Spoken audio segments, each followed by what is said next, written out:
moves us right to staff reports and Good. the superintendent.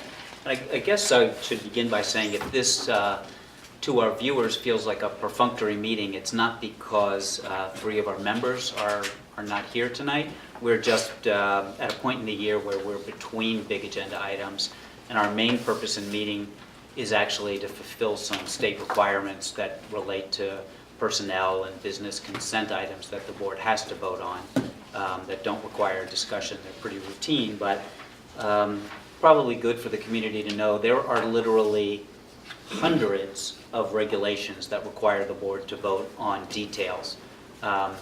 Probably all for good reason, but that's really the goal of tonight's meeting. We didn't have any other agendas, so I wouldn't want people to think that the meeting is either brief or perfunctory because they're not here. It's just the nature of the agenda tonight. We're going to make sure they read everything twice. Yes, we'll quiz them. Multiple choice.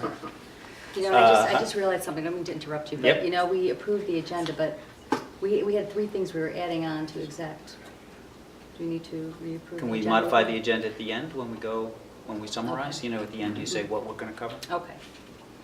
I thought for my report tonight, I would update the board on how they're progressing really with their goals. A couple of years ago, we said that this is something the board would like the superintendent to do, is periodically throughout the year update the board on what kind of progress we're making with the board's own goals. So I'll briefly summarize those tonight, and I think it's actually pretty impressive. In terms of our first goal, and in many ways the one that represents our mission best, excellence in teaching and learning, I would point to 5 items that have been important toward achieving this goal this year. We've had a curriculum conversation on administrators' goals, which we have every year, but this year was particularly interesting because we used an essential question approach to those goals and had an excellent conversation as a result. We had a technology and STEAM presentation by Dr. Taylor, our technology, Director of Technology. We also had a curriculum conversation with some students and teachers on performance assessment. So we've had 2 curriculum conversations already. And at our next board meeting, we'll have another curriculum conversation on the HCC, the middle school technology curriculum. And finally, Tim has updated us on curriculum developments in the schools at almost every meeting. Our second is fiscal accountability, and of course we're just moving into the budget now. The budget process is underway. Last meeting we heard the 5-year trend analysis. At the meeting before that, or 2 meetings before that, we heard a report on the demographic study. Those 2 things are critical to the groundwork for planning all of our budget discussions at this point. The board's communication committee has already met, and they've prepared an agenda for the budget information committee, which will meet later in the year, which is comprised of community members. And they also worked on modifying the budget brochure that goes to every community member to inform them about the vote and what they're voting on. Our third goal was technology implementation. Some of these are going to be redundant with curriculum, but Tim has updated you very well on what's going on with technology, and I think he's particularly used video well to bring us right into the classroom, and I know the board's commended him for that. Dr. Taylor again presented our technology plan and the STEAM curriculum. Scott and Mike have kept us updated. Board members, Mike Sanders and Scott Levy, have updated us regularly on what the BHEF is up to because they're primarily concerned with technology this year. And I've shared the grants that are coming. We, on our annual retreat, made discussion of technology and where that might lead us in the future one of our discussion items. And as I said, our next Board of Ed meeting is a curriculum conversation on technology curriculum at HCC. Succession planning is our 4th goal. We discussed and updated our plans at retreat, and we also discussed a specific case involving succession planning in executive session. And finally, education reform and advocacy is a goal, and it's probably never been a bigger part of our board meetings. We have a big event tomorrow night. The Board of Education, along with the PTSA, is actually sponsoring an advocacy evening to inform our parents about how the state education reform movement is affecting their children in our schools. Brett and Scott have frequently updated us on news from NYSBA and also from the local school board association. And Brett has done a tremendous amount of background work on this topic and enriched our discussions with that. And I've included some updates from the superintendents in mine. I mean, a quick overview, but we've done really well this year. You're doing a good job. Is there anything you see that we need to focus on in particular in order to complete all of our goals? Anything hanging out there that you're you have any concern that we're... The only thing hanging out there is, our goals are so tied to our budget that the work we do in the next few weeks in order to prepare a good budget, A, and B, communicate it to the community so they can make an informed decision. That's the main thing. Yeah. Thanks. Sounds great. Thank you, Bill. Yeah. Wonderful. Okay. Mm-hmm. All right, and that brings us to Greg. Thanks, Rob. My report tonight is going to be regarding the governor's proposed budget and just an overview on those items of particular importance to Byram Hills. To start with, fortunately for Byram Hills, we're not heavily dependent on state aid. That's the good news. Less than 4% of our budget comes from that. There still is a piece of money. On average, we receive between $3.5 and $4 million a year of state support to run our schools. The governor proposed his budget this year as part of his State of the State address, which he did last year. The only difference this year, he actually produced the state aid runs for schools, which was very much appreciated, so we could get a handle exactly what the numbers look like. Because while the governor is big on ideas, the devil's in the details. And when the details come out, it's slightly different than the picture that we were led to believe was going to happen. As an example, what I included in my packet to the board was the School Boards Association analysis of the budget, which I thought was very succinct and very well written. But the state aid that the governor proposed is a total of $991 million. It represents 43% of what NYSBA asked for. NYSBA asked for a minimum funding of $2.3 billion. So he's starting with 43% of that number and says, this is the money I have. Over 2 years, he would get to that number. So it's a little bit of a sleight of hand. And when I heard the numbers he was talking about, because I watched the State of the State address very closely, I was pretty happy until I realized it was over 2 years. So it was a good thing for him, bad for the schools. Byram Hills does have prior year claims, which is caught up in this. Prior year claims for the whole state is over $300 million. He's going to provide $18 million to help pay for some of that. So we're owed roughly $85,000. When we look back at some of our past claims, prior year claims, it takes us 5 to 8 years to receive any errors that are in our favor for state aid. When the state makes an error and they owed money back, they take it with the next check. So the house is holding the cards, as they say. That's right. Other items that will affect our school would be the school safety. One of his initiatives is to mandate that there's annual training for all staff on emergency response plans, and that new staff is trained within 10 days. These aren't bad things. These are things that we strive to do. And talking about different requirements for lockdown and evacuation drills. So there'll be more, which translates to more reporting for those activities, which we do now through Jen's leadership, but it's going to add some more regulation to it in terms of reporting requirements. The other large area that affects our community is the STAR program. The STAR program is going to be capped at 0%, which is a difficult number as costs go up. So what that will do is shift the tax burden back to the tax rolls and not be paid for through the state STAR program. And also it's going to be transitioned into a tax exemption. So it'll be a tax a personal state income tax credit. So it'll confuse the homeowners for those that are eligible.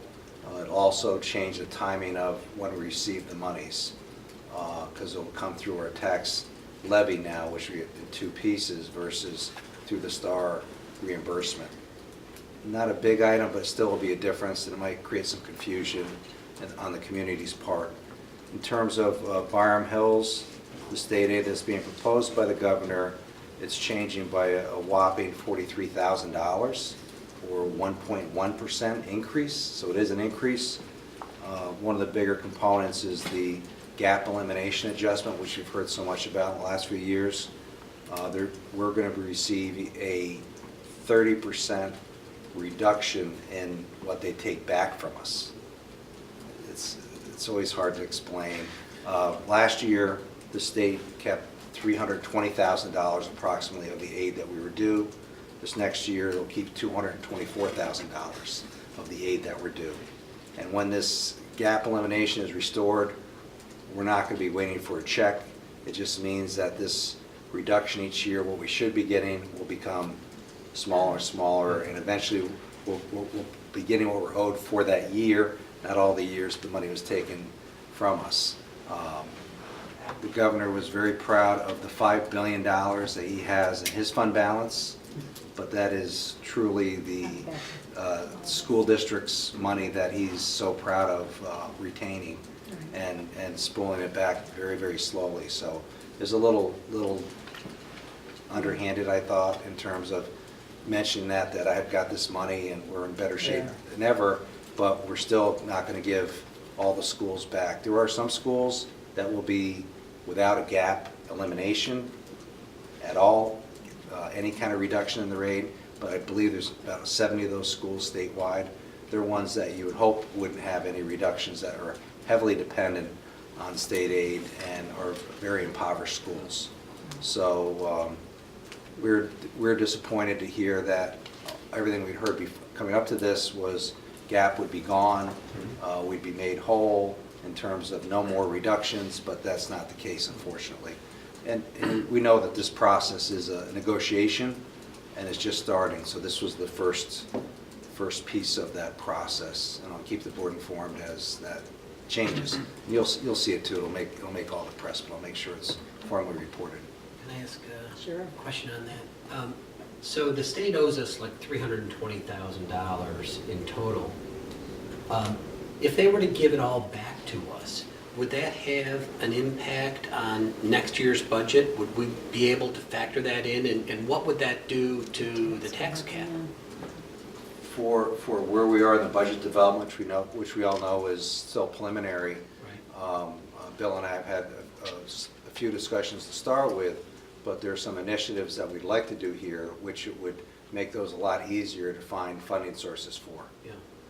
Things that we heard from technology that Bill mentioned before, it would make those things a non-issue, saying, well, we have to have some priorities here because there's not enough money to do everything we'd like to do, which is typical of budgets anyway, but this is especially difficult because of the 0.12% inflation rate that we're saddled with this year. Is there any statutory thing where we can't charge the state interest for this gap money they're holding back from us?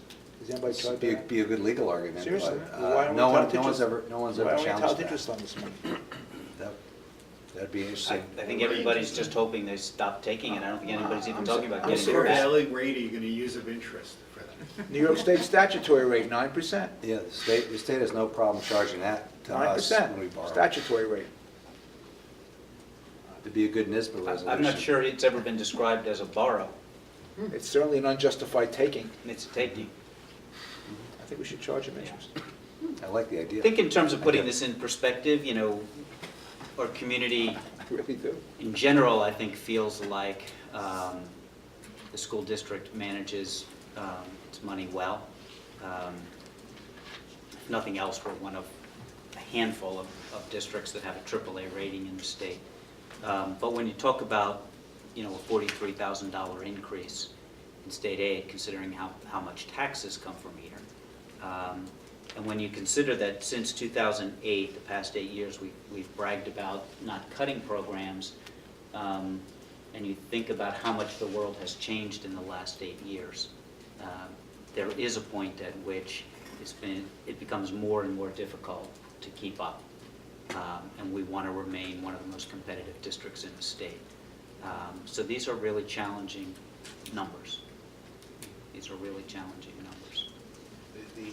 The one thing that I would add to that is that though the inflation rate is low, the cost increases of what a district bears, like benefit costs, which is a big component of that, is multiples of the standard inflation rate. So, you know, it's kind of boxing with your hands tied behind your back. Interest, Well Chris. said. Interest. Thanks. Thanks, Good Greg. You're report. welcome. Tim? Sure. I want to give you an update on the APPR. For our public, APPR is the annual professional performance review or teacher evaluation process. So in the wisdom of state ed, we are now juggling 3 APPR plans. We have our current plan, which we are enacting right now, which we call Education Law 3012C. As you know, the state proposed a new law, Education Law 3012D, which we are in the process of negotiating. We're finishing negotiations. We've been learning that process, that law, and putting that into place to start for next year. Based on the governor's Common Core Task Force, taking into consideration those recommendations that came out of it, which I shared with you at a previous meeting, the state education department put in a transition plan. This will take effect immediately, including this school year, and be in effect for the next 3 years as well. So for 4 years, we're going to transition APPR plan.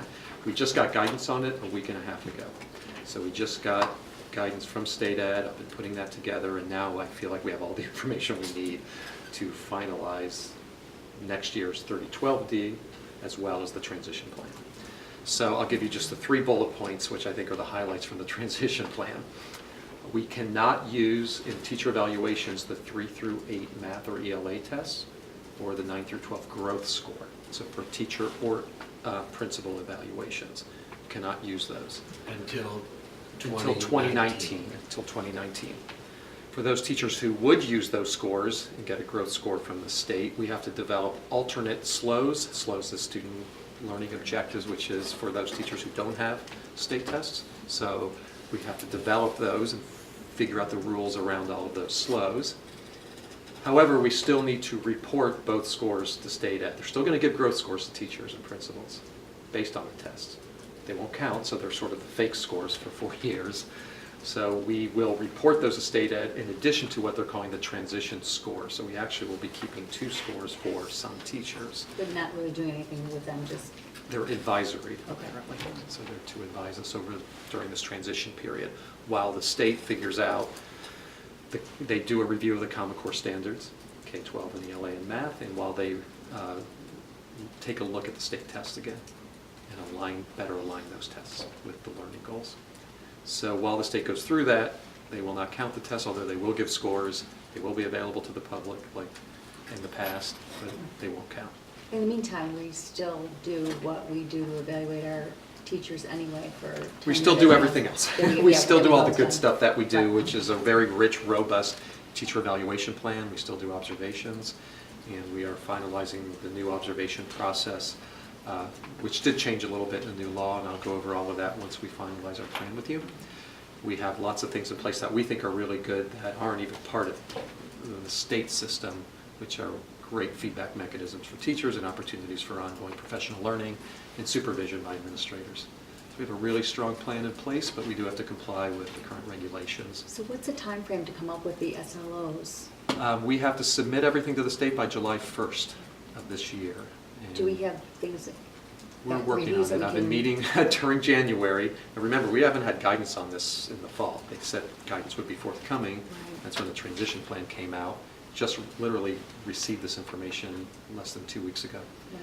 I've been meeting with all of the administrators this past month in January to talk about the student learning objectives, what they're going to be, how we're going to deal with the rules surrounding the transition period, as well as planning for 2019, despite the fact we don't know what these tests are going to look like and what the the standards will look like in 2019. We still have to write a plan for 2019 in addition to the transition plan. I don't think there's a more stark example of this teacher evaluation system pulling Byram Hills off of its mission of educating our students. We've got our top curriculum guy here who's doing nothing but creating second and third. No, he's doing everything else. We nothing about it. But you know, It's a distraction. he could or should be, you know. under my eyes. Distraction. All of that time distraction. is a time that could be, scaffolding the curriculum and working with, it's a constant effort to make sure there's articulation K-12 in every subject matter. That's one of the things we do and you do really well. I appreciate you pointing that out. It is a distraction. I think it takes us off of, there's a lot of communicating about this, because I study this every day. I'm reading these documents. I mean, the guidance on this was 25 pages on this transition plan, which I'm summarizing in a PowerPoint for our faculty and for our administrators, which I have to train them on. So there's a lot of time spent talking about this that I feel we could be talking about the other things, which we do, but it just strains the It's system. only so much time in a day, really. It strains the system, it certainly does, but, we will get through this, but what I worry about is, I deal with this every day, and teachers who are in the classroom working with kids, doing the great work of the district, don't, and it's really hard to make meaning of this until you really spend time internalizing it. I know this isn't really going to matter at the end of the day, because our teachers really want to do the right thing, they want to get beyond it, but they also want to know this isn't going to harm them. So there's a lot of communication that has to happen around it. I think we've gained the trust of our faculty at this point, but it's still hard to go through this all the time. I agree with Brett on this. I think it's outrageous the amount of time you have to spend on this. And we've got to figure a way to free you from these shackles, because this is not what we want you to be doing. I don't know what else to say. It really isn't. Is there some relief? And this is not what he wants to be doing, which raises other problems. So we've got to figure a way to Thank you. get you into what you should be doing. It's serious. That's a good point. Is there some relief among the teachers, though, that there's a bit of breathing room, though, on these scores being tied to? I don't know if they necessarily feel that. I don't know if they understand what it means right now. I mean, I'm just learning what it means. I don't think teachers are really able to pay that close attention. I think what teachers have done, and I know Bill has really set the tone from day one when we started this whole teacher evaluation process, and you all have supported the teachers as well, is we know what really matters in Byram Hills. And while there was a lot of anxiety around this when it first came out, after the first couple of years, that we've gained a lot of trust of the faculty. I think they know we're in it for the right reasons. They hear what you say and listen to what we say about it. And we try to redirect the conversation. I don't like to spend that much time about the nonsense of it, although Right. I know they need to understand it. Try to get to the good work of teaching and learning and the things we're doing. But they feel it, and they hear things from the union and the greater region through NICET. Forgive me one digression on this, or a characterization on it, but there's good news and there's bad news. And the good news is the governor and his commission and SED heard the complaints through the opt-out movement of tying teachers' evaluations to the test scores. They heard that loud and clear. The bad news is, instead of changing that system, they're gonna just put it on ice for a few years and monkey with the tests, and then we'll be right back where we are. So I think they missed the point that the real problem is trying to put in place a very cumbersome and unenforceable system to evaluate teachers, tying them to these state tests. That's the problem. So anyway, that's my rant on it. Thank you for that. Sure, just keep you updated. Yeah, thank you. Jen? So what I'm going to say is going to sound a little ironic, given what Tim just said, but I started trying to think about ways to explain to the board how we're starting to look at staffing before March 1st when we share that. And what I wanted to talk about was HOWS, which is High Objective Uniform State Standard of Evaluation, which means that we as a district actually have the authority to certify, not to certify teachers, but to give them a certification of highly qualified in a content area in which they are not certified. So ironic that we're jumping through loopholes for this, but we have our own methods of doing that. And however, it is beneficial to us, and I'll explain how. It is only for special education teachers. We have a special education teacher at the high school, for example, who has been co-teaching a chemistry class for about 10 years. The teacher also has a background in chemistry, some college courses, a graduate course, and has taken some professional development. As a district, we can house that teacher, which means that we can deem her, based upon a rubric that's given to us from the state, highly qualified to teach chemistry to a self-contained special education class. So why is that important to us? Well, you know what staffing is like, and increases in staffing due to special education services, which are mandated services.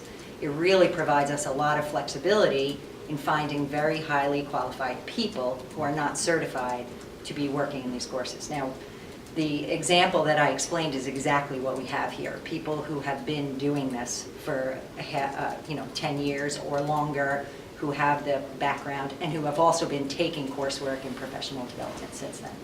So it's important for us with staffing. It's a way that we can manage giving students the best possible teachers in the best possible scenario that is according to what their IEP is mandating from us. So that has been very helpful to us. Of our 22 7th grade through 12th grade special education teachers, we have 14 teachers who met the criteria for house in other subjects, whether they're English, social studies, or the sciences, which once we realized this a few years ago and started doing it, it's really been helping us with the scheduling. Otherwise, you sometimes are at the mercy of staffing that just balloons based upon special education populations. So although we do see increases, we have really been able to contain that much more through this process. Well, that's good to know. Yeah. Any questions or comments? Thank you for bringing that to us. Great. All right, and that brings us to board reports and president's report. And I have something nice to share. One of our board members is being honored with a recognition from New York State School Boards Association, Brett Summers. This is Board Excellence Award to Brett Summers for participation in New York State. This is for participation in New York State School Boards Association Leadership Development Opportunities. That's for you from thank NISBA. you. And the New York State... Seriously, read the whole thing. This is very nice. The New York State School Boards Association Recognition Program is designed to recognize the extensive time and effort of school board members who continually strive to expand their governance knowledge and skills. So congratulations, and that Very is... nice. Very nice. And I got thank- enough yeah. coupon points for that, huh? And thank you for State- bringing state your nice. knowledge back Who said to all of state? us as well, and for your Well, time in that. It's Thank you. great for the whole school district. Very nice. As well as the board, so Very thank you. nice. And congratulations. And President's Report, I just wanted to say that every year the board goes to the different schools in our district, and we get to meet with the principals and just talk about some of the, either the issues or some of the innovations that are happening in the school. And so far we've visited the high school, and we visited Wampus, and Thursday we're visiting Crittenden, and then February 8th we are visiting Coleman Hill. And the visits are always important, they're always interesting, and this was really like quite a highlight. We got to see some plans for innovative space that are going to keep up with the trends in education. And we also got to see firsthand how the district educates all levels of children, all different needs, from those that have the highest needs to those that need the most stimulation. And that success looks different to all the different kids. So that was a really wonderful thing to see. So we have 2 more of those visits, and if you guys haven't let Janine yet know whether or not you can go to the Crittenden one Thursday and the Coleman Hill one, please let her know. And Can I add a comment to that? I've been going to these school visits for ages, and I share your comments, and I'm continuously impressed by the changes and the growth in each of these buildings that we visited. And you know, it's really a nice thing to see. These are nothing stands still in this district. Nothing stands still, and they're innovating in all these buildings and doing great things and motivated people, and it's terrific to see. Right, and it really is good because we are in budget time, and it's not just the principals coming to us and complaining about things they need. It's really, it's visionary. It's talking about what education is going to look like and their plans for the school. So Yeah. really inspiring. I agree.